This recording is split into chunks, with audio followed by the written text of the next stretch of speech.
Hi weavers. Pawan Kalyan గారు ఎక్కడున్నారు? ఉన్నారా? మెయిన్ స్ట్రీమ్ మీడియాలో ఉన్నారా? రావణ్ మీద పగ తీర్చుకోవటం అయిపోతే మనం విషయాలు మాట్లాడుకుందాం. అయోధ్యలో జరిగిన దొంగల దోపిడీ, దొంగలు దోచుకున్నట్టుగా అక్కడ ఉన్న కమిటీ మెంబర్లే గుడిని దోచుకుంటుంటే కనీసం మీరు ఇక్కడుండి ఒక్క మాట కూడా మాట్లాడలేకపోతున్నారు. కనీసం ఒక ట్వీట్ కూడా చేయలేకపోతున్నారు. దేనికని? అదే ఇక్కడ నుంచి లడ్లు వెళ్ళినాయి, తిరుమల నుంచి లడ్లు వెళ్ళినాయి, కల్తీ లడ్లు జరిగినాయి అని చెప్పి గోల గోల చేసి రచ్చ చేసేశారు కదా.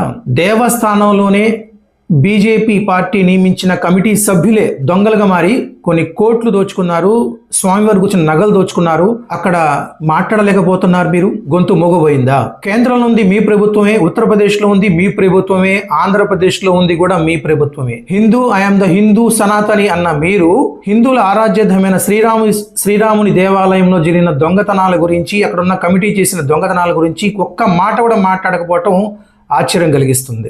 మాట్లాడలేకపోతున్నారా? భయం వేస్తుందా? మీ బీజేపీ పార్టీ కమిటీ సభ్యుల్ని నియమిస్తే వారే దొంగతనం చేసి వారే రాజీనామా చేసి వెళ్ళిపోయిన వాళ్ళ మీద ఎటువంటి కేసులు కూడా లేవు. అదేంటంటే రాజీనామా చేసి వెళ్ళిపోయారు అంటారు. ఒక ఉజ్జాయింపుగా ఒక బ్యాంకు ఉద్యోగి బ్యాంకులో దొంగతనం చేసి నేను రాజీనామా చేసి వెళ్ళిపోతున్నాను అంటే ప్రభుత్వం వదిలేస్తుందా? పోలీసులు వదిలేస్తారా? అదేవిధంగా అయోధ్య రామ మందిరంలో కమిటీ సభ్యులైన అందరు మెంబర్స్ 8 మంది మెంబర్లు కూడా కనీసం దాంట్లో 6 తప్పు చేస్తే 3 మీద కేసు పెట్టి మిగతా వాళ్ళని ఎటువంటి కేసులు లేకుండా వదిలివేయటం మీద మీ అభిప్రాయం ఏంటి?